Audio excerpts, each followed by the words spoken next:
불신자의 부활은 어떤 모습일까? 성경에 의하면 동물을 제외하고는 모든 사람은 부활한다. 그리스도인뿐 아니라 불못에 들어가는 불신자도 부활한다.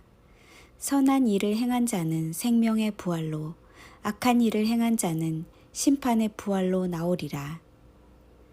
그리스도인들의 부활과 휴거로 변화된 모습은 자기만의 고유한 영광을 가진다. 바울은 죽어서 영원히 천국에 가는 것보다 휴거로 변화된 몸으로 갈아입는 것을 소망했다. 천국의 백성은 영광이 모두 다른데 한 사람도 같은 영광을 가진 사람이 없다.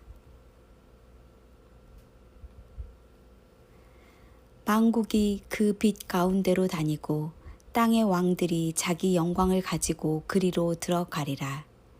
해의 영광이 다르고 달의 영광이 다르며 별의 영광도 다른데 별과 별의 영광이 다르도다.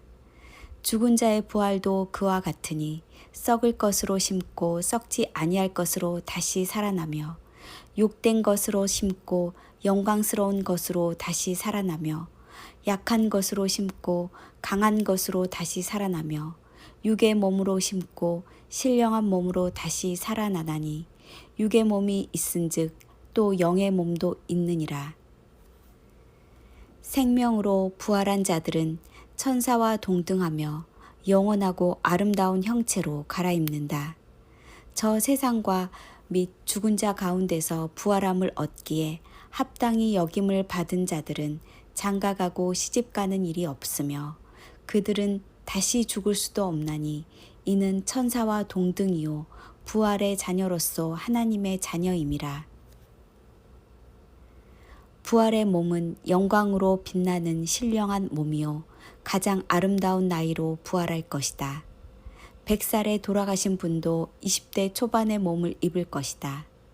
현재의 육체는 불완전한 존재로 늙고 병들어서 결국 죽음에 이르지만 부활의 몸은 완전한 몸으로 불멸의 존재다.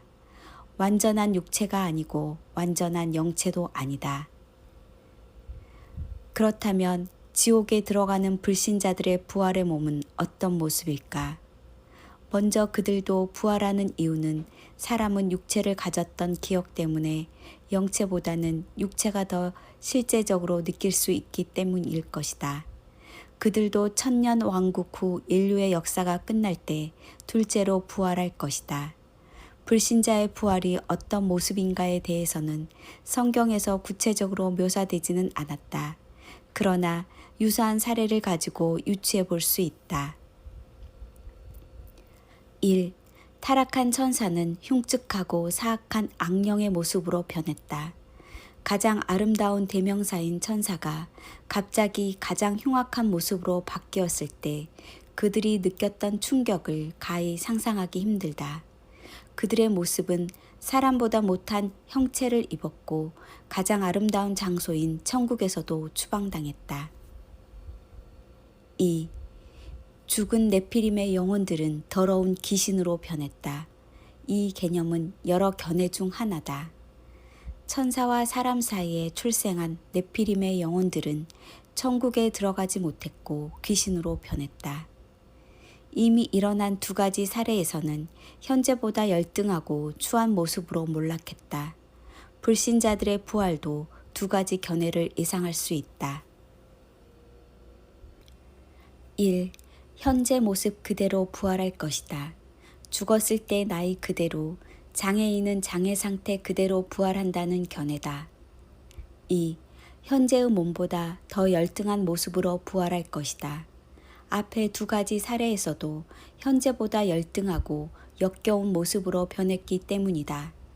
종기 하나 깨닫지 못한 사람은 멸망하는 짐승 같도다. 이들에게 영광은 주어지지 않으며 부정한 형체가 추가된다. 불신자들은 만물에서 신성을 깨닫지 못하기 때문에 하나님이 없다고 말한다. 사람은 존귀한 존재이지만 천국의 백성은 더 존귀한 존재가 되는 반면에 불못에 들어갈 자들은 더 하등한 존재가 된다. 창조주 하나님을 없다고 한 방자한 행위와 다른 것들로 대체하고 편집한 행위는 용서받기 힘든 반역이기 때문에 심판은 잔혹하다.